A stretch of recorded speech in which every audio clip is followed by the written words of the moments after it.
Harold Chuck Lindsay was an outstanding baseball and softball pitcher, and we have with us Lynda Headland and Daryl Lindsay, Lynda Chuck's daughter and Daryl nephew, here to talk about the exploits and the man, Harold Lindsay. And I'd like to start there, Lynda. Tell us about your dad. What stands out the most about him as a person to you? I think Daryl put his finger on it just earlier today when he said, you know, my dad was a great storyteller. He never told stories about himself. He was really very modest, which is part of the reason I don't know a lot about his baseball career. Now, in terms of baseball, Daryl, it's hard to know everything about Harold Lindsay simply because there's so much to know. Right. He was quite accomplished. Pitched, I understand, for Hamiota, Reston, Verdun, Bellevue, and prior to World War II, was part of an undefeated softball team in Hamiota that he was the main pitchers for. The sole pitcher. The sole pitcher, the only guy. Right. He also pitched in Bradwardine, and that was Ian and Elman Lowe's hometown, and they would pick him up as a 16 or 17-year-old to pitch hardball. And as a hardball pitcher, he was renowned, I understand, for his control, his ability to throw it right where he wanted it, to the point that he beat a pretty good Brandon Gray's team back in 1946. That's right. I think, as I recall, he struck out 10 that game, walked 1, and he basically was a fastball control pitcher, and his catcher would simply say, did he want it high inside, low outside, and Chuck would hit I call him Chuck, would hit the corners. Yeah. He was noted for his control. Now, that was no small feat to beat that Brandon Gray's team because they were a pro club at that time.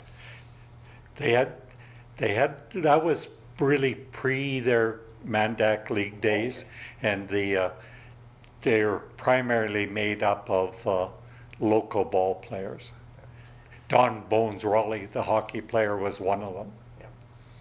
Yeah. Chuck also had the honor of pitching in Verdun against Satchel Paige. Right. What a great story that is. It is. I brought a picture with me of me wearing Chuck's uniform. He played in that game. I found it in a closet at my grandparents', put it on, went outside and practiced sliding into bases. And our grandmother came home and found his green stained uniform. She wasn't too happy with me. It didn't faze Chuck. No, I can imagine. He was voted the best pitcher to ever play baseball and fastball in the Maritimes when he was stationed in New Brunswick. Yes, and his modesty it wasn't revealed to anybody till a teammate of his from Sarnia, Ontario, mentioned to Lynda that Les Chalmers, who caught for him during the Air Force when they played together.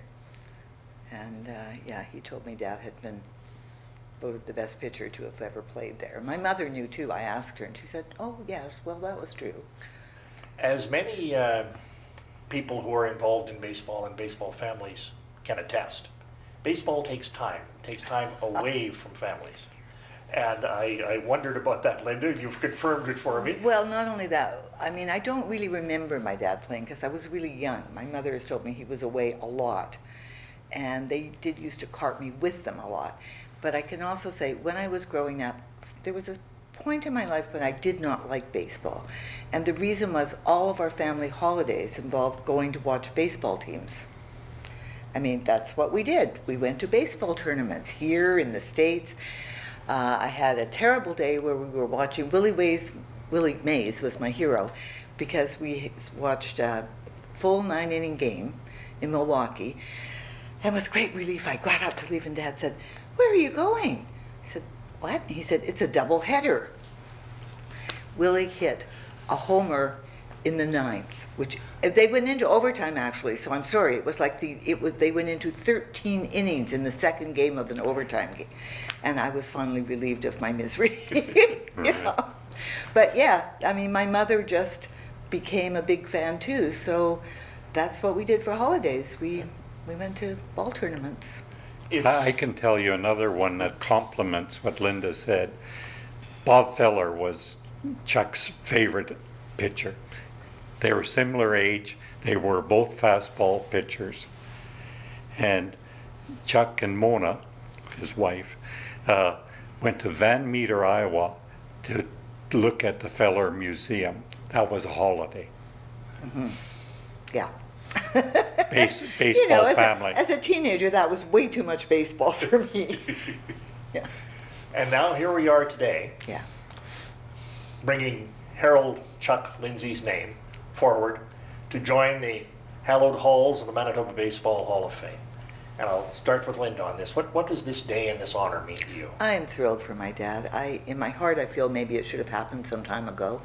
I would love it to have happened while he was still with us, but he would have been deeply honored, and I'm very happy that it's happening now. Daryl?